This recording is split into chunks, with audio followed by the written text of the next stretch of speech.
Witajcie moi roztomili.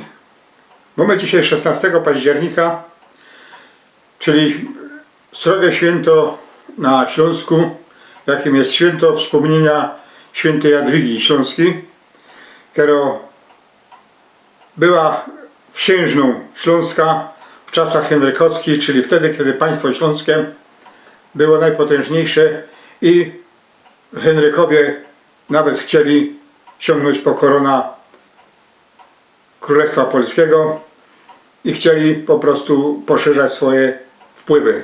Niestety szwagry, kuzyny,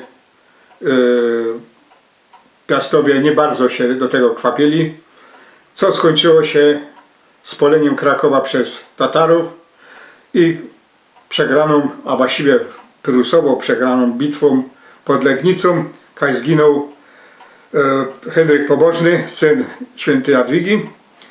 I my, jako Ślązoki, musimy to czcić, te święto maksymalnie.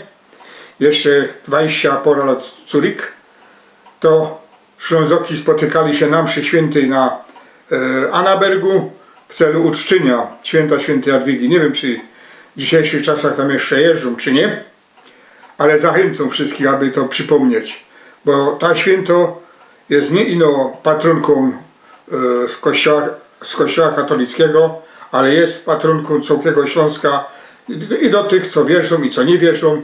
I trzeba pamiętać, że ona też reprezentuje sobą związek Śląska z Bajerami, wówczas też z suwerennym landem, królestwem. I trzeba pamiętać, że to jest kawał naszej suwerennej historii, o której się w polskich szkołach mało co uczą. No to do już zaś, z pomboczkiem, oby wam się darzyło tak jak mnie, albo jeszcze lepiej.